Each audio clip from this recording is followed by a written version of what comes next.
Ayan, at dahil dyan, may Christmas message. Putang ina dyan. May Christmas message, Bongbong Marcos. Sabi ko, ibang klase talaga yung mga demonyo, no? Sabi ko, meron palang Christmas ang mga demonyo. Ang alam ko, yung mga demonyo, wala namang Pasko yan eh. Kasi ang sineselebrate natin pag Pasko, ang Diyos eh. Demonyo to si Bongbong eh. Bakit bumabati ito ng maligayang kaarawan ng Panginoon? Ang Panginoon nito, pera. Ang Panginoon nito, si Satanas. Ang Panginoon nito, si Judas. Papaanong bumabati ng Christmas? Ngayon ikaw, kung ikaw isang Pilipino, ang demonyo, binati ka ng Merry Christmas, tas tinanggap mo. Putang ina, wala na, Satanas ka na din. So ang pamilyang Satanas. Ito katulad nito yung genes nito ni Bongbong. Ano ang genes ni Bongbong? Magnanakaw ang genes ni Bongbong. Bakit? Nanay niya magnanakaw, tatay niya magnanakaw. Yung mga ganyang bagay. Basta ang isang lahing magnanakaw, lagyan mo ng pera, nanakawin yan. Kasi lahi niyan magnanakaw eh. Pero kung yung lahing magnanakaw, halimbawa yan si Bongbong, yung lahi niyan, mga magnanakaw si Imelda, magnanakaw si Marcos Senior, magnanakaw din siya, di ba? Kasi lahi nga nila yung magnanakaw eh. Nilagay natin sa pwesto yung anak, si Sandro. Anong ginawa ni Sandro? Nagnakaw din sa pera ng taong bayan. So para mapigilan yung genes, yung genetics, yung DNA ng mga magnanakaw sa Pilipinas, hindi na dapat nananalo tong mga to. Ito si Bongbong, tama? Because whether yung mga yan, lahat ng pamilya niyan, akala mo mabait, puta pag nilagay mo yan sa kapangyarihan, iisa lang ang gagawin yan. Proven na yan ng lahi nila na magnanakaw sila sa pera ng taong bayan. Now, wag mo silang ilagay sa environment. Doon nga natin ngayon ilalagay yung sinasabi ni Chelo Magno. Maling-mali yun eh. Because kung ang isang tao na merong addict na DNA, inilagay mo siya sa environment na matino, magiging matino siya. Magiging addict siya sa katinuan. Katulad niya si Flavi. Galing siya sa mga lahi ng matino, naging pari siya. Pero yung mga nasa paligid niya siguro nangungumpisal, puta pinababatak siya. Kaya naging addict din siya. Dito sa mga Marcos, ganyan din. Ang lolo, ang lola addict, ang tatay addict. Yung mga anak niyan, addict din. Sabi ni Amy yun. Mali pala, hindi pala addict. Addict sa pera at addict sa pagnanakaw. Kung magnanakaw ng lolo, lola, si Marcos magnanakaw, yung mga anak magnanakaw, if we put them in the politics environment, kahit sino pa yan, basta Marcos, magnanakaw yan. So para mahinto yung pagnanakaw ng mga Marcos, anong gagawin natin? Ganun din sa drugs. Para ang isang tao na to na vulnerable sa addiction, we do not let yung drugs environment na pumasok dito sa tao na ito. Ganun din sa mga Marcos. In order for us to protect us from the Marcoses, wag na nating iboto kahit sino dito sa posisyon. Bakit? Ilagay mo sa posisyon ng mga ito dahil mga magnanakaw ito. Maniwala kayo. Kaya nga sabi ko, putya, ang galing din, Merry Christmas daw. Si Satanas pala bumabati rin ng Merry Christmas. Mantakin mo, ninakawan mo taong bayan. Naging pinuno ka ng sindikato nyo ni Romualdez. Ang daming namatay noong bagyo. Nakakapag-celebrate ka? Itong 2025, bilang pinuno ng Pilipinas, you can still celebrate na ang daming mga taong namatay nung nakaraang bagyo. Dahil sa pagnanakaw ninyo, you can still celebrate. Abay, gago. Kaya ganito ka-demonyo ito. Tingnan nyo kung gaano kasatanas itong mga ito. Play natin. Sa pasasalamat ang mensahe ni Pangulong Bongbong Marcos ngayong Pasko. At tulad ng marami, may Christmas wish din ang Pangulo. Nasa Tangina, balitang yan. may Christmas wish ka pa? Hindi ka na kontento sa dami ng mga nakuha mo sa tao. May Christmas wish ka pa? Nag-wish ka pa talaga. Ang inang yan. Ibang klase Renyal Pawid.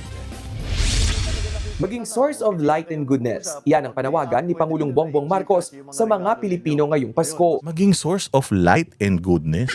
How can you be or how can you become or how can you be a source of light and kindness kung putang ina nyo nakaw kayo ng nakaw? Kung yung pera na para sa taong bayan binubulsa nyo, anak mo, pinsan mo, asawa mo, puta lahat kayo mga kawatan, tapos you want us to be a light and goodness. Tainang yan. Galit na nga lahat ng Pilipino Dahil nga sa inyo, yung mga Pilipino natuto na lahat magmura Di ba sabi nga ni Doc Lorraine alam mo meron akong GC. Sabi niya yung GC namin, ang babait nung mga yun, yung mga matatandang mga kaibigan ko na yun, na mga makajos, nagmumura na lahat. So tinuruan mo kami lahat magmura, Bongbong putangin na mo ka. Dati namang mababait ang mga Pilipino, dati namang matiisin mga Pilipino, pero nung umupo ka, nung sindikato nyo yung umupo, ninakaw nyo lahat sa Pilipinas, putangin na, grabe. Lahat ng tao ngayon nagmumura. Tingnan mo, tuwan-tuwa sila sa pagmumura ko. Bakit? Pag nakikita mo yung comment section ko, ay, salamat boss D.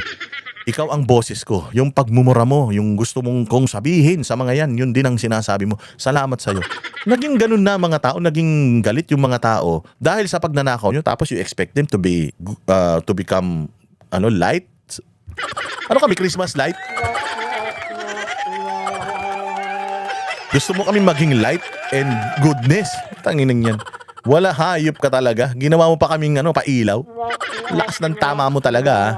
Habang nag-e-enjoy raw ang marami sa pagdiriwang, alalahanin din daw natin ang mga mahihirap, may sakit, biktima ng kalamidad at iba pang mga kapatid. Yun. So habang nagse-celebrate daw kayo, alalahanin naman natin yung mga kapatid natin. Putang ina nyo, nung nagnakaw kayo, nung kinuha nyo lahat ng pera ng taong bayan, inisip nyo ba yung mga Pilipino? Noong ninakaw nyo yung mga pera sa flood control, nung nag-insert ka ng 100 billion, 100 billion, nung kumubra ka, di umano ito nung kumubra ka ng 25 billion galing sa pera ng taong bayan, putang ina.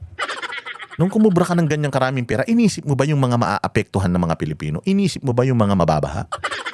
Inisip mo ba noong kinuha ninyo yung pera ng PhilHealth? Inisip nyo ba yung may mga sakit? Ha? Nung kinuha ninyo yung pera ng PDIC, iniisip nyo ba yung mga tao na may mga napakaliliit na mga investment sa bangko na kapag yung mga bangko na yan nagsara through bankruptcy, wala na silang insurance yung mga pera nila? Naisip nyo ba yan na sa sobrang dami ng drugs ngayon, naisip nyo man lang ba na yung mga Pilipino para magkaroon ng kapanatagan, magpa-drug test kami para malaman nyo na hindi talaga kami addict? Naisip nyo ba yan? Na habang umiinom kayo, nagpa-party, kumukubra kayo ng mali-malitang pera, habang kayo ay sumisinghot ng droga, di umano. Naiisip nyo ba na may mga Pilipino na namamatay sa gutom, sa hirap, walang makain, nalulunod sa baha, namamatay sa ospital, walang gamot, walang makain? Naisip nyo ba yan? Putang ina nyo. Mga demonyo talaga kayo. Paskong Pasko, pinipeste nyo yung mga tao. Dapat hindi na kayo nagbibigay ng mga ganitong mensahe. Kasi mga kawatan kayo. Mantakin mo tatay mo, nanay mo, magnanakaw. Naisoli nyo na ba yung perang ninakaw ng tatay mo noong panahon ng paninilbihan niya rito ng mahabang panahon?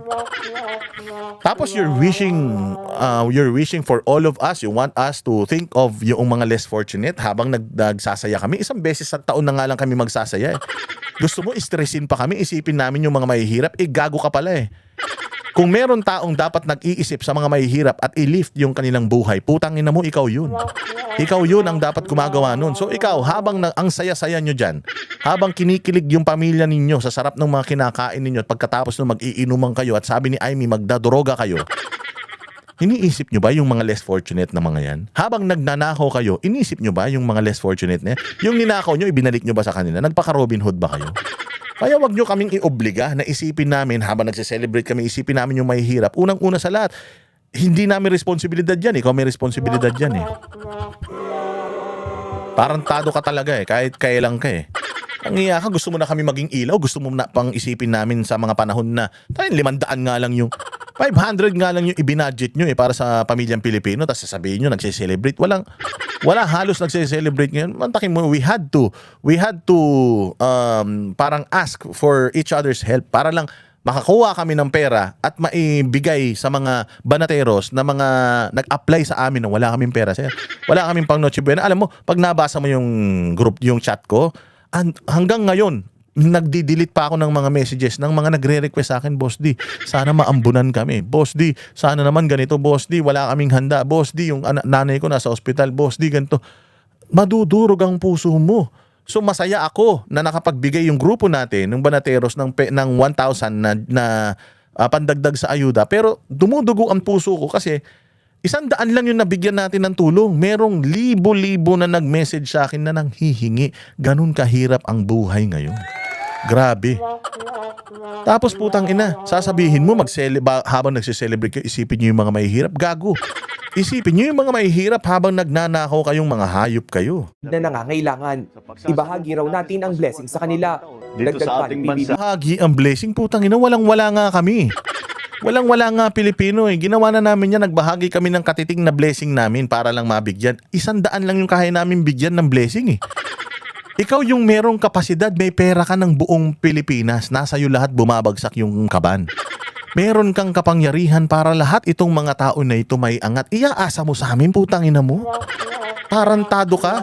Kami na walang halos blessing na matanggap, gusto mo yung blessing namin, ibigay pa namin, putang ina mo, kayo yung maraming blessing eh. Kayo yung sandamo, ang dami ng pera ninyo at ang daming pera ng taong bayan, ibigay nyo sa tao. Hayop kayo. Oo, anong ha?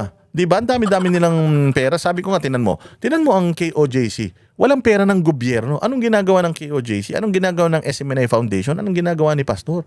Nagbibigay sa tao kahit walang pera ng gobyerno. Ikaw, nasa iyo pera, puta, hindi ka nagbibigay, nakaw kayo ng nakaw. Hayop kayo talaga. Maraming mga pagsubok ang pinagdadaanan ngayong taon. Nalampasan naman natin ito. Sa pagtatapos nitong taon, tayo ay magpasalamat para sa mga biyayang ating natanggap. Puta, magpapasalamat pa kami sa biyayang natanggap. Puta, wala kaming biyaya natanggap sa'yo. Lahat ng paghihirap ng Pilipino, putang ina, natanggap sa'yo. Mahal ng kuryente, mahal ng tubig, mahal ng renta, walang trabaho, mahal ng pamasahe, traffic, walang masakyan. Hindi mo kayang hindi mo kayang mag-taxi, sobrang mahal. Sakay ka ng bus, makikipagsikuhan ka. MRT, mahirap na hirap ka. Pagtapos no, mahal ng tuition fee, magbabaon ka pa. Putang ina, mahal ng gasolina, mahal ng sibuyas, bawang. Putang ina talaga, ikaw talaga ang pinakamahal na presidente. Hindi minahal ng tao, kundi lahat nagmahal dahil sa'yo. Tapos gusto mo magpasalamat kami sa blessing. Wala kang blessing na naibigay sa mga Pilipino. Ang taas ng dollars ngayon. Ang taas ng dollars ngayon. Bagsak ang pera ng Pilipinas. Oh, tapos pagpunta mo sa ibang bansa, dati proud na proud ka na Pilipino ka, ngayon, puta, mahihiya ka. Tinanong nga ako noong nakaraan kung Pilipino ako, sabi ko hindi, Afrikano ko. Sabi ko hindi, Taga-ano ako, Burkina Faso ko. Si Traore ang presidente ko. Oh, yun ang ina kasi mahihiya ka eh. Kita mo nung may kumakalat na video, isang nagpapanggap na Kim Jong-un dito sa sa Japan. Kamukha niya kasi si Kim Jong-un yung diktator ng sa North Korea. O sabi niya, tinanong niya, I'm Kim Jong-un, ako ang pinakatarantadong presidente sa mundo. Sabi niya, ano kayo? Pilipino? Yung Pilipino? Putang ina, mas tarantado ako kay Marcos. Bakit mo kilala niya si Marcos na tarantado? Hindi niya kilala si Marcos na matino? Foreigner to Foreigner to na nagpapatawa sa kalsada, ginagawa niyang katatawanan ng Pilipinas. Ganyan ang image ng mga Pilipino ngayon. Kung di ba naman kasi tanga eh. Magnanakaw si Marcos Sr., magnanakaw si Imelda, mantakin mo, binoto mo yung anak bilang presidente kung di ka ba naman gago. Ini-expect mo ba yung anak ng dalawang magnanakaw magiging santo yan? O na, magnanakaw din yan. Ilagay mo yan sa kapangyarihan. Sabi ko nga sa inyo, ilagay nyo yan sa blood bank kung vampira yan eh. Vampira yan. Ilagay mo sa land bank sa blood bank, tapos pagbabantayin mo siya, puta, ubusin lahat ng dugo doon. Bakit? Kasi yun ang nature niya eh. Magnanakaw siya eh. Yan, tapos sasabihin niya sa inyo na, count your blessings. Gago, hindi namin mabilang sa kamay. Kung hindi pa kami mag-e-effort ng sobra-sobra, hindi namin mabibilang sa kamay yung blessings na nakuha namin simula nung umupo ka noong 2022 hanggang 2025.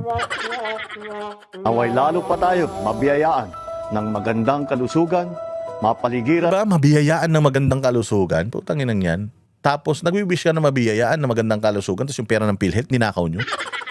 Yung pera ng PhilHealth, kinuha nyo. Tapos ibinapabalik sa inyo yung pera ng PhilHealth. Putang ina, nag-temporary restraining order pa. Nag-ano pa kayo? Nag-a-appeal pa kayo? Pera ng taong bayan niya, nung pinababalik ng Korte Suprema, nag-file pa kayo ng appeal, ayaw nyong isoli. Tapos gusto nyo magkaroon kami ng good health, putang ina nyo. Lahat ng mga tao dyan sa ospital, puta, nangangamatay na yung mga tao sa government hospital dahil wala ng pondo yung mga government hospital, wala na silang pambili ng gamot para dun sa mga naka-confine doon. Kasi pag nasa government hospital ka, dapat provided ng ospital yung gamot eh. Yung mga gamot na talagang wala at level 2 prescription, binibili nyo yun sa labas. Pero hindi sagot ng ospital yun. Sagot nyo na yun. Pero yung mga normal na anesthesia, yung mga pain reliever, yung mga normal na pinoprovide ng ospital, hala na, hindi na, kahit by Jessic, hindi na daw kaya mag-provide ngayon ng ospital dahil wala ng pondo eh. Mag-request kayo, mag-wish kayo ng good health sa mga Pilipino, mga gago talaga kayo. Ng mabubuting pamilya at kaibigan at magkaroon ng mas masaganang kabuhayan. Ngayong Pasko, may wish din sina Tangina, palumpalo. Alilikot, no? Kala mo mga bulate. Ang pwede ka naman magsalita ng diretso na, ay, wala akong stress. But, wala akong stress. Pugin ang inang tong mga to. Kala mo may mga bulate sa sikmura, hindi na combat rin eh. Pangulong Marcos at First Lady Liza. Lagi namin tinatanong sa mga anak namin, yung tatlong anak kong lalaki, ba't wala pa kaming apo? Wala pa kayong apo? Putang ina, karma yan. Mabuti na lang, wala kayong apo. Oo, kasi imaginein mo, kung magkakaapo kayo, magnanakaw din yan. O kaya siguro karma na yan. It's either mga bakla yung mga ano mo, mga anak mo at nagpapatira sa puwet. O kaya nilulunok kaya hindi nabubuntis yung mga anak mo. Ito yung literal na pinutok ka na lang sana sa kumot. Oo, sabi siguro ng langit, putangin na tong lahi na to, kailangan mapigilan na to. Anong gagawin natin? Gawin natin baog yung mga anak nito. At sigurado, ang ipoproduce na mga tao ng pamilya na yan, magiging pamilya nila o mga anak nila, sigurado mga magdanako din. Sigurado mga demonyo din, mga maliliit na satanas. Tinan nyo. Tinan nyo, pagsalsalin nyo si ano. Pagsalsalin nyo yung tatlong bugok na yan. Yung tatlong itlog, pagsalsalin nyo, tapos ilagay nyo sa ano yung lalabas sa mga yan. Pag sinilip nyo sa microscope, yung mga ano, may mga sungay, yung mga sperm cell nila.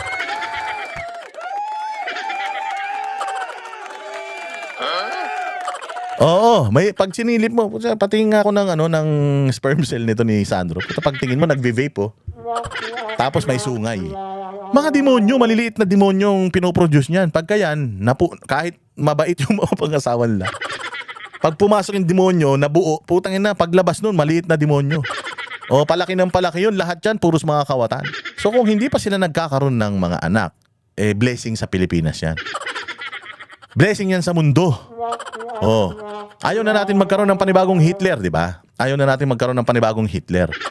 Kaya nga si Hitler, putangin na, lahat ng lahi ni Hitler, tinitrace natin eh. Kasi putangin na itong mga to, dahil lahing mga mamamatay tao to eh. Ngayon dito, sabi siguro ng langit, magnanakaw talaga itong mga bongbong na to. Binigyan mo na ng pagkakataon, nagnakaw pa eh. Magnakaw talaga itong pamilya na to. Putulin na natin, putangin na, baugin mo. Kung di mo baugin, baklain mo, walang mga matris yan, hindi mabubuntis mga yan. Para siguro mapigilan na yung pagkalat ng lahi ninyo. Kaya it's a blessing. Walang nagtaka ka pa. Tama yan, honey. Joke lang yun ha. Tama yan, honey. Ano yan? Inantong babae na to. Ano yan? Yan, honey. Sana all. Yan. Tama yan, honey. Sana all. Inan nyo, sabi nga ni Aimee, mga addict daw kayo eh. Paano kayo mag-aalaga ng apo kung mga sabog kayo? Sabi ni Aimee yun ha. Hindi ko sinabi yun ha. Hindi pa man siya nagpa-drug test. Pag nagpa-drug test na itong mga to at negative sila, hindi na natin sila tatawagin addict, no? Pero hanggang di pa man nagpa-drug test mga to, safe to assume, mga addict sila, di ba? Kasi ayaw nila magpa-drug test eh. Kasi kung ako, sabihan mo ako, addict ka. Gagawin ko, magpa-drug test ako talaga. Kung alam kong hindi ako addict. Pero kung addict ako talaga, at sinabihan mo akong addict ako, okay, mananahimik na lang ako. Kasi alam ko addict ako eh. Tama yan, honey. Sana all. Inang yan. Mabuti na lang din wala kayong apo. Paano kayo mag-aalaga ng apo kung ganyan yung mga utak nyo? Christmas wish ko. All boys ang anak ng dating Pangulo at First Lady, sina Congressman Sandro, Simon at Vincent. Nagbiro pa ang Pangulo sa mga anak. Wala kayong mabola. Ikaw lang naman na nakabola eh. Wala mabola yung mga anak mo. Alam mo ba't wala mabola yung anak mo? Dahil sa'yo. Sabi niya wala daw mabola yung mga anak. Wala mabobola talaga yan. Putang ina, kawatan ka eh. Sinong gago? Halimbawa ako, putang ina, may anak ako. Gusto ko bang maging asawa yung ano mo kahit gaano kayaman nyo eh. Yung anak ko hindi ko ipapaasawa sa mga anak mo eh. Masisira ang pangalan namin sa inyo eh. So kahit sinong ligawan ng mga ulol na yan, gusto lang sila dahil sa pera. Pero mamahalin ba yung mga anak mo? Hindi. Bakit? Puta, who wants to be associated with this kind of family? Pamilya ng mga adik, sabi ni Aimee Marcos. Kaya walang nabobola yung mga yan. Ikaw lang naman na nakabudol eh. Nambudol ka gamit si Inday Sara, kaya binoto ka. Pero sa susunod, tumakbo ka ng senador, may mabobola ka? Iboboto ka ng tao? Hindi. Kasi nga, nakita na nila yung totoong ugali mo. And because of that, pati mga anak mo damay. Pati yung mga tao, galit sa mga anak mo. Kasi ganun kaklasin tao, sigurado yung pagpapalaki mo sa anak mo, ganyan din. Ngayon, ikaw, may anak kang babae, nililigawan nito, sasabihin mo, sige na, punta ka na dyan. Kung mahal mo yung anak mo, hindi mo hahayaang ma-associate sa mga pamilyang sindikato na to. Di ba? Yung anak mo, sabi mo, anak, maganda ka naman. Kaya ka nga nililigawan niya, maganda ka eh. Makakahanap ka ng matinong pamilya. Makakahanap ka ng matinong tao. Huwag kang didikit sa mga ganyan. Yung may mga tama sa utak. Ayon naman sa pinsan ng Pangulo na si Ito pang isa. Putang ina, ito pa isang kawatan. Putang ina, mga kababayan ko, this Christmas season, gago, isa ka pa. Kung meron demonyo, putang ina, pag tumingin sa salamin, may sungay, 5. Ito matindi to. Kaya nga ang payat na nito ngayon, sabi ko na tangin ang payat na nito ni Romualdez, malapit na rin mamatay siguro to. Konti na lang, baka lumundag na rin sa bangin to. Mga kababayan ko, this Christmas season, we celebrate the deep faith. Putang ina, ginamit nyo pa ang Christmas ha. Again, tandaan nyo ha, demonyo to. Walang Pasko sa impyerno.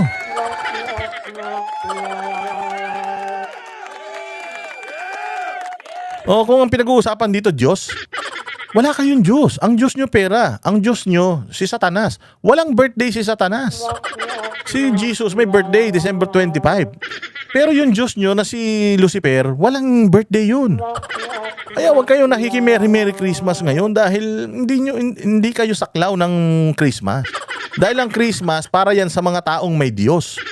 Oo, para yan sa mga taong naniniwala sa Panginoon. Putang ina, ang Panginoon nyo, si Satanas eh. Nakikibati kayo ng Merry Christmas. Walang hiya, again ha, walang Pasko ang mga demonyo. Kaya nagbabati-bati, kung meron kayong panahon, mula January 1 hanggang December 23. Yung buong Christmas season, wala kayo, dapat natutulog lang kayo. Dahil puro kabutihan lang dapat ang iniisip natin. Yung mga masasamang tao kayo eh. Lumabas kayo sa January 1 na ulit. Mga hayop talaga tong mga to. Ating House Speaker Martin Romualdez, pinagbubuklod tayo ng Pasko. Magsilbi raw sana itong paalala na kahit sa mahihirap na sitwasyon ay may liwanag. Inan yan. Gago, mahirap yung sitwasyon mo ngayon kasi magnanakaw ka. Kaya ang hirap ng sitwasyon mo ngayon, wala nang liwanag yan, maniwala ka. Yung liwanag na nakikita mo. Utay na Martin Romualdez, ito real talk lang. Di ba sabi mo sa sitwasyon mo ngayon na mahirap, may liwanag kang nakikita? Gago, hindi liwanag yun. Apoy yun. Apoy ng impyerno yun, yung nakikita mo. At saka alam mo liwanag yun, yung end of the tunnel. Yung end nung tunnel mo, tangi, si Lucifer na yun nandun, yung Diyos mo. Wini-welcome ka na. Anak, puta inahili ka, first honor kita. Puta, mas matindi ka kay Hitler, halika dito. Lumapit ka dito, puta, na ito na ang kaharian mo, papasuin na kita. Oo, yung light na yun na sinasabi mo, ayan, light always finds its way through. Gago, impyerno yun. Lumayo ka sa ilaw, lumayo ka sa liwanag. Putang ina, pag ikaw lumapit ka sa liwanag, Martin, maniwala ka, makikita mo lahat ng kamag-anak mo ron. Putang ina, reunion kayo doon lahat ng mga demonyo sa impyerno, maniwala ka. Si Akop nandoon. Sabi ni Akop, Mr. Speaker, Mr. Speaker, bilisan mo. Puta inang init dito. Mabuwas-buwasan man to sakit na nararamdaman ko. Puta ina ka. Ikaw ang nagtulak sa amin dito na maging mga demonyo kami. Ayan. Imbis sa langit ako mapupuntan. Tagal-tagal ko sa serbisyo. Ang ganda-ganda ng ginawa ko. Puta, naniwala ako sa'yo. Namatay ako ngayon. Hindi ko na iuwi lahat ng mga insertion ko. Hindi ko nadala rito sa impyerno. Init-init dito. Puta ina ka. Ikaw ang may kasalanan. Hindi ka bubugbugin kita. Puta ina buhay ito, no? Ay, nako. Si House Speaker Boji din naman nanawagan ng pagkakaisa. Apa to? Putang ina, kawatan. Ay, Diyos ko po. O, ayan. Tinaman natin yung ano. Diyos ko. Kami ang boses ng masa, hindi natatakot. Katotohanan lang, di kami nalulunod. Walang bahid ng sismis, lahat ay totoo. Kahit sino ka pa, pag mali ka babanatan ka. Walang pinipili kulay, wala kaming kinikilingan. Basta para sa bayan, kami lalaban. Pag tama palakpakan, pag mali banatan. Di matitinag, di matatakot, para sa bayan tuloy ang sigaw. Sa harap ng kamera, walang halong takot. Mga baluktot, lahat kayo'y tutumba. Ang hustisya at totoo, yun lang ang mahalaga. Kahit sinong harang, di kami matitinag. Walang pinipili